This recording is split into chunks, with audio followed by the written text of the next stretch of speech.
خداوند کے عظیم جلالی قادر اور مقدس نام آپ سب کی اسلام کی چاہتا ہوں۔ میں نیل واشنگٹن آپ کی خدمت میں حاضر ہوں۔ اے میرے عزیزو، چند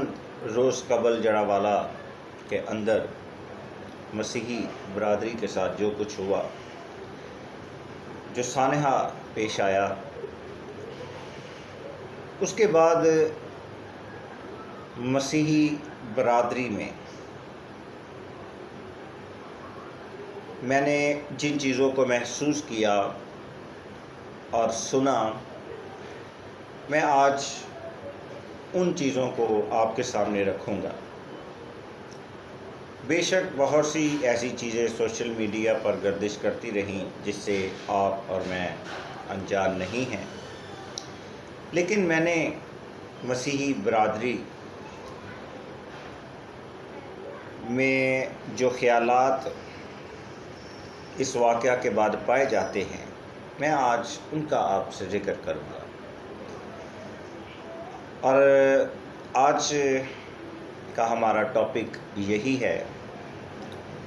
کہ different views of minority Pakistani Christians after Jaranwala tragedy, یعنی جڑاوالا کے سانحہ کے بعد مسیحی جو اقلیتی ہیں پاکستانی، ان کے خیالات کیا ہیں۔ تو اے میرے عزیزو، یہ تمام چیزیں جو ہیں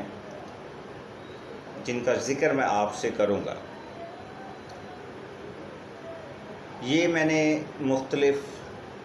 لوگوں سے ملاقات کے بعد جو چیزیں میں نے محسوس کیں، میں آج انہی کو آپ کے سامنے رکھوں گا کہ میں نے کیا محسوس کیا اور ان میں جو ہے کیا سوچ پائی جا رہی ہے۔ تو آئے میرے عزیزو، میں آپ کے سامنے ان تمام چیزوں کو رکھتا ہوں۔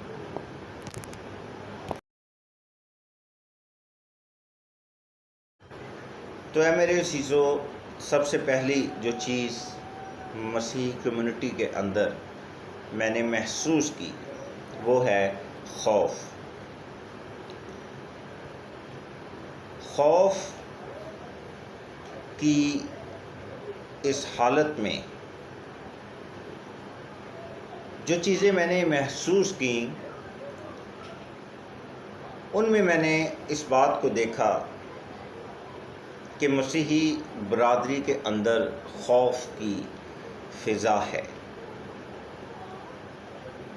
وہ اپنے ارد گرد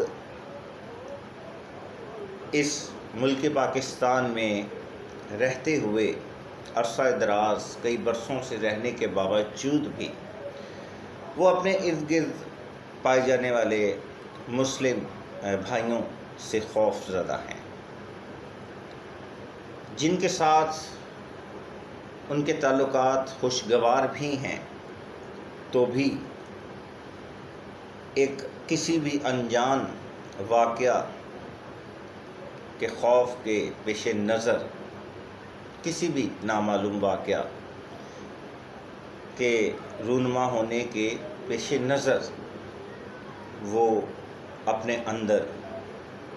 خوف محسوس کرتے ہیں۔ وہ خوف زدہ ہیں اپنے علاقے میں، اپنے پروفیشنل میں، یا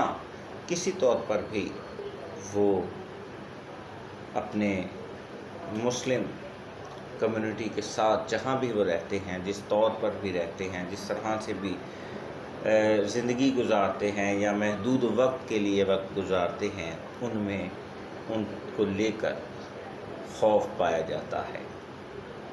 یعنی ان کے نزدیک وہ ایک خوف کی علامت بن چکے ہیں، اور یہ پہلی وہ چیز ہے جو میں نے مسیحی کمیونٹی کے اندر محسوس کی۔ دوسری جو چیز پائی جاتی ہے وہ ہے اعتماد کی کمی۔ جب آپ میں کسی بھی شخص کو لے کر کسی بھی کمیونٹی کو لے کر اگر خوف ہے تو اعتماد کا کم ہونا یہ لازم جز ہے۔ اعتماد کی کمی جو دیکھی گئی وہ اس حد تک تھی، اور اس کا روزمرہ کی زندگی میں کیا نظر آتا ہے۔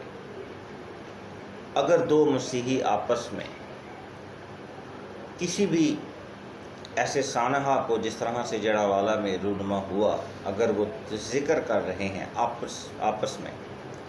یا افسوس کا اظہار کر رہے ہیں، یا اپنے جذبات کا اظہار کر رہے ہیں دو مسیحی بھائی، تو کسی بھی مسلم بھائی کے ادھر آنے پر یا گزرنے پر وہ ان کا خاموش ہو جانا اور یہ کہنا کہ خاموش ہو جاؤ، چپ کر جاؤ، اب بات نہ کرنا۔ کیوں؟ کیونکہ یہ ایک مسلمان ہے، ہمیں اس کے سامنے کوئی بات نہیں کرنی۔ یعنی یہاں پر خوف اور اعتماد میں کمی بڑی نمایاں نظر آ رہی ہے۔ اور تیسری ایک اور اہم چیز جو میں نے اپنے اس تجربہ میں ان تمام دنوں میں محسوس کی اور دیکھا کہ ملک کی ضرورت، یہ ایک اہم نقطہ ہے کہ میں نے پہلے کبھی بھی مسیحی برادری میں ملک پاکستان کو لے کر کبھی بھی خدشات ظاہر نہیں کیے، اور نہ میں نے دیکھے اور نہ میں نے کبھی سنے۔ لیکن اس دفعہ مسیحی برادری میں اپنے ملک پاکستان کو لے کر جو ہے وہ بہت سے خدشات ہیں، بہت سے تحفظات ہیں، اور انہی خدشات اور انہی تحفظات کے پیش نظر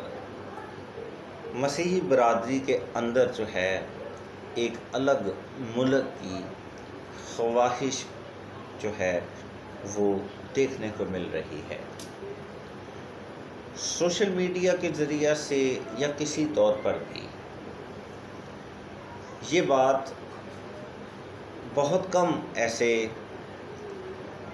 لوگ ہیں جو اس بات کو براہ راست کر رہے ہیں، لیکن زیادہ تر جو ہے سوشل میڈیا پر اور آپسی گفتگو میں یہ بات جو ہے وہ نظر آ رہی ہے، محسوس ہو رہی ہے کہ وہ ایک الگ ملک کی جستجو اور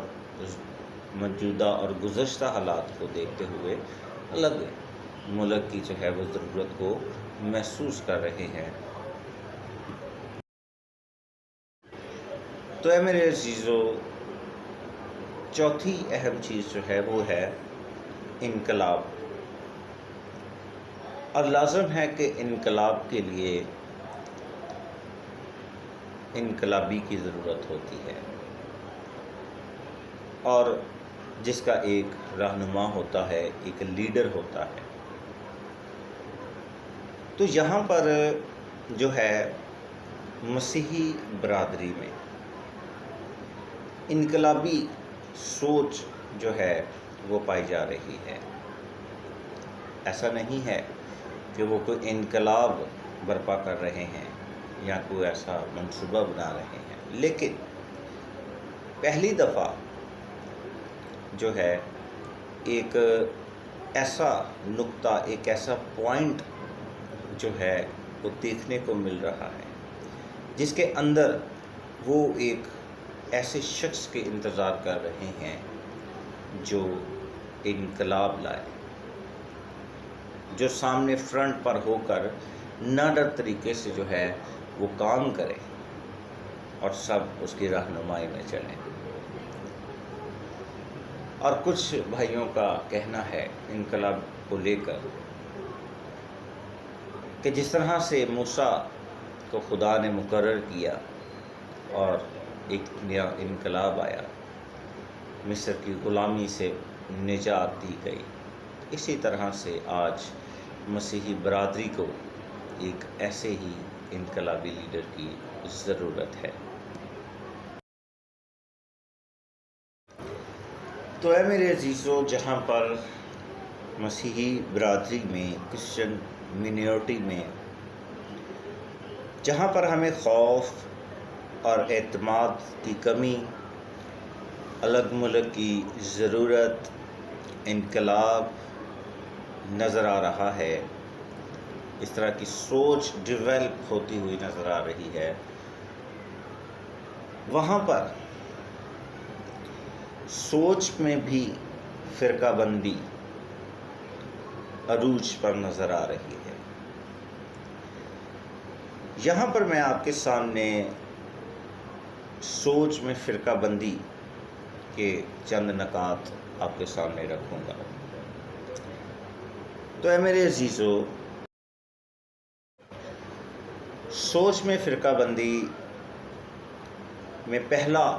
جو اہم نقطہ ہے وہ ہے دوغلا پن۔ بہت سے ایسے مسیحی موجود ہیں جو ان حالات میں اور ان واقعات جو پہلے یا اب رونما ہوئے،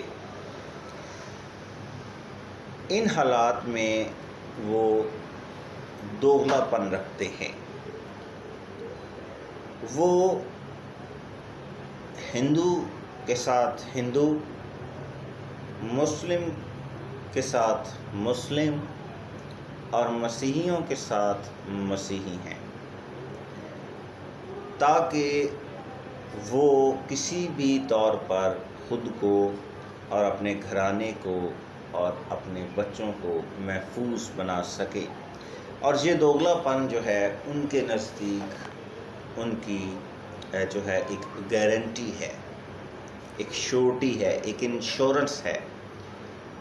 کہ وہ جس کے ساتھ ہوں گے وہ اسی کے ساتھ مل کر جو ہے وہ اپنی کمیونٹی کی جو ہے وہ مخالفت کریں گے، یا ان کے ساتھ رہ کر جو ہے کسی بھی مذہب کے لوگوں کے ساتھ بیٹھ کر جو ہے وہ انہی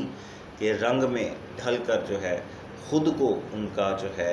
ہمدرد اور ساتھی ہی جو ہے وہ ظاہر کریں گے۔ تو یہ دوغلا پن بھی ہمیں نظر آتا ہے۔ دوسرا جو اہم نقطہ ہے سوچ میں فرقہ بندی کا، میں آپ کے سامنے ذکر کر رہا ہوں۔ دوسرا اہم نقطہ ہے کہ مسیحی برادری میں بہت سے ایسے نوجوان ہیں جو کسی بھی حالات کی صورت میں اپنی بقا کی جنگ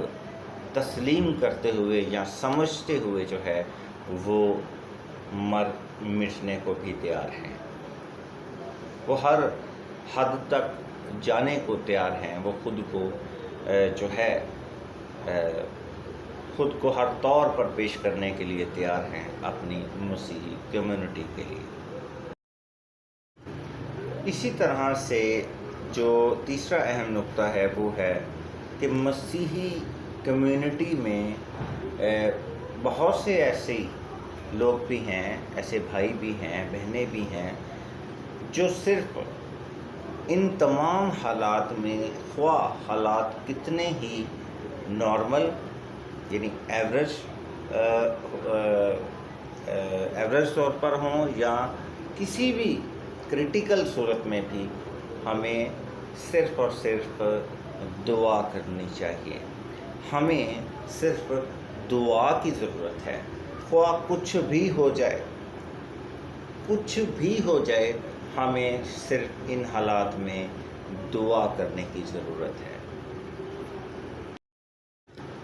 اسی طرح سے چوتھا اہم جو نقطہ ہے وہ ہے کہ مسیحی برادری میں یہ تھنکنگ بھی موجود ہے کہ ہمیں صرف جنگ کرنے کی ضرورت ہے، ہم دعا پہلے بھی کرتے ہیں اور کرتے آئے ہیں، لیکن اگر کمی ہے تو جنگ کی ہے۔ ہمیں اٹھ کھڑے ہونا ہے، ہمیں اکٹھا ہونا ہے اور ایک جنگ سمجھتے ہوئے جو ہے ہمیں ان تمام حالات میں جو ہے عملی طور پر جو ہے ہمیں جنگ کی صورتحال کو سمجھتے ہوئے جو ہے اس جنگ کو لڑنا ہے، خواہ اس کے لیے ہمیں کسی طور پر بھی جو ہے ہمیں عملی طور پر جو ہے کسی بھی طور پر جو ہے ہمیں عملاً جو ہے ہمیں پیش کرنا ہے۔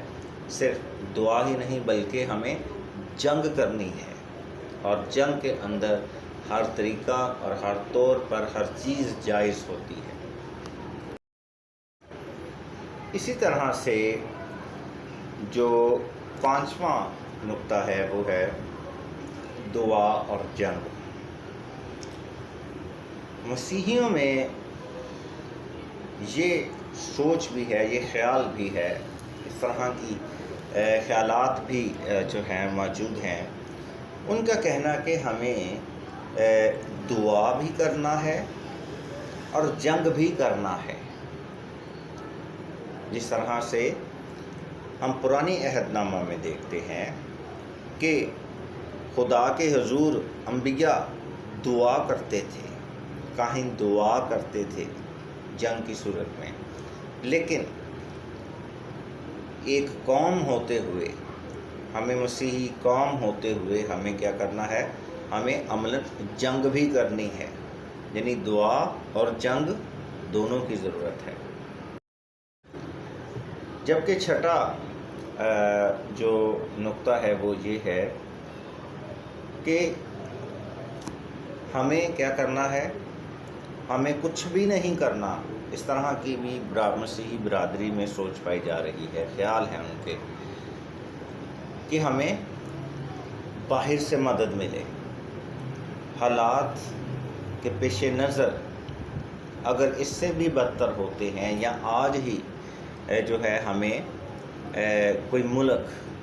کرسچن ملک جو ہے وہ ہمیں جو ہے ہمارے لیے راستہ کھولے، ہم سے جو ہے گورنمنٹ سے بات کرے، انٹرنیشنل طور پر جو ہے ہمیں کیا کی جائے؟ باہر سے مدد فراہم کی جائے۔ وہ ان مدد کے منتظر ہیں،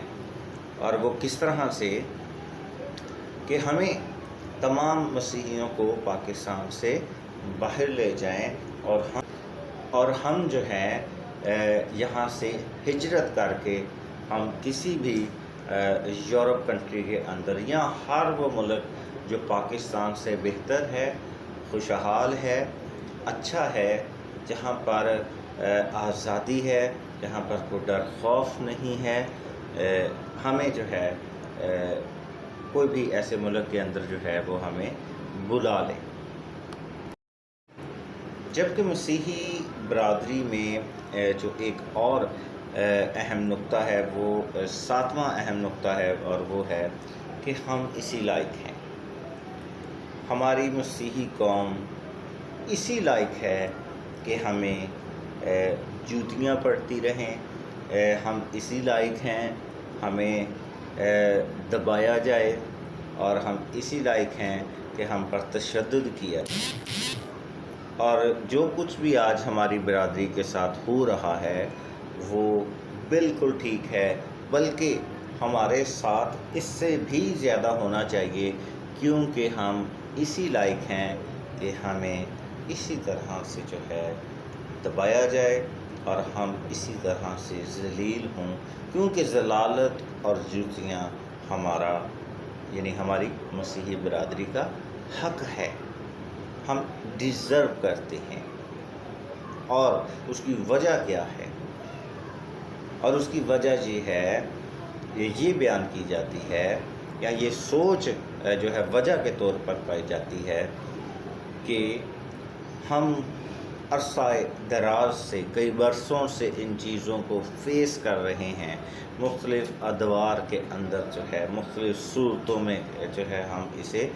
فیس کر رہے ہیں، مطلب مسیحی کمیونٹی جھیلتی ہی چلی جا رہی ہے، لیکن اس کے لیے کوئی ٹھوس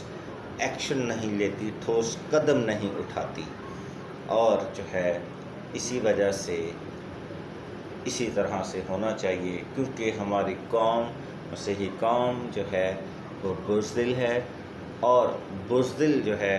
اس کے ساتھ ایسا ہی ہونا چاہیے۔ اور اس طرح کی بات کہ ہم اسی لائق ہیں، ہماری برادری، ہماری مسیحی کمیونٹی، مسیحی اقلیتی برادری جو ہے پاکستان میں جو موجود ہے وہ اسی لائق ہے۔ اور اس کی ایک اور جو وجہ جو بتائی جاتی ہے اس طرح کی باتوں کی، رویے کی، اس طرح کے خیالات کی، اس طرح کی سوچ کی، اور وہ دوسری وجہ یہ ہے کہ جب مسیحیوں کو معلوم ہے کہ وہ ایک ایسی قوم کے ساتھ رہ رہے ہیں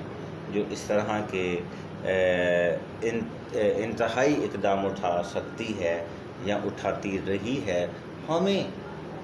ان کے سامنے جو ہے کوئی ضرورت نہیں کہ ہم سچائی کو بیان کریں، یا ہم کو کلام کی بات کریں، یا ہم کو مذہب کی بات کریں۔ تو اگر مسیحی برادری اس طرح کرتی ہے اور اس کے ساتھ ایسا ہوتا ہے تو وہ بالکل ٹھیک ہے۔ تو ہے میرے عزیزو، 8واں اور آخری نقطہ جو ہے وہ یہ ہے کہ مسیحی برادری میں جو ہے اس طرح کے بھی جو ہے خیالات ہیں، اس طرح کی تھنکنگ ہے، اس طرح کی جو ہے سوچ پائی جاتی ہے، اور وہ یہ ہے کہ جو بھی ہو جائے مسیحی برادری کے ساتھ ان کی امداد کریں، گھر ہے تو گھر دیں، پیسے کی ضرورت ہے تو پیسے دیں، کھانے کی ضرورت ہے تو کھانا دیں، دعا بھی کریں، سب کچھ کریں، لیکن بس اتنا ہی کریں، زیادہ ہمیں اس سے کرنے کی کوئی ضرورت نہیں ہے، نہ ہمیں جو ہے کسی بھی قدم آگے بڑھانے کی ضرورت نہیں ہے۔ بس جن کے ساتھ جو ہو گیا ان کی مدد کریں، اور بس اور کسی جھنجٹ میں نہ پڑیں، کوئی اپنی آواز بلند کرنے کی ضرورت نہیں ہے۔ بس جن کے ساتھ جو ہوا ان کے لیے ہم مالی امداد کریں کسی بھی طور پر، بس اس سے زیادہ ہمیں کچھ نہیں کرنا، یا ان کی اس سے زیادہ آگے کوئی بھی سوچ موجود نہیں ہے۔ وہ کہتے ہیں کہ جن کے ساتھ جو ہماری برادری کے ساتھ جو ہو گیا وہ ہو گیا، برا ہوا ان کے لیے مدد کریں اور آرام سے گھر سو جائیں، اور کوئی بھی ایسا واقعہ کہیں بھی ہوتا ہے ہمیں خود کو امدادی طور پر جو ہے پیش کرنا ہے، اس سے زیادہ کرنے کی کوئی ضرورت نہیں ہے، تاکہ ہم بھی محفوظ رہیں۔ تو ہے میرے عزیزو، یہ بنیادی طور پر جو ہے یہ وہ نکات تھے جو میں نے مسیحی برادری کے اندر جو ہے وہ دیکھے، سنے بھی، اور یہ خیالات جو ہیں یہ کسی ایک شخص کے متعلق نہیں ہیں، بلکہ یہ پوری مسیحی برادری کے اندر پائی جانے والی مختلف سوچیں ہیں جو کہ مسیحی برادری میں پائی جاتی ہیں، اور آج میں نے ان کا آپ کے سامنے ذکر کیا، میں نے آپ کو ان چیزوں سے آگاہ کیا۔ اور میرے عزیزو، عین ممکن ہے کہ جتنے بھی نکات میں نے آپ کے سامنے بیان کیے ہیں ان نکات میں سے کوئی ایسا نقطہ ہو جس سوچ کے آپ حامل ہیں، یعنی ان تمام چیزوں میں آپ خود کو کس جگہ پاتے ہیں یہ آپ خود جانتے ہیں، اور جس سوچ کے بھی آپ حامل ہیں وہ سوچ غلط ہے یا درست ہے، یا ان تمام خیالات اور ان تمام تھنکنگز میں سے جو ہے کیا سوچ بہتر ہے اور کیا نہیں ہے، کیا کرنا ہے اور کیا ہونا چاہیے، یہ فیصلہ آپ کا ہے۔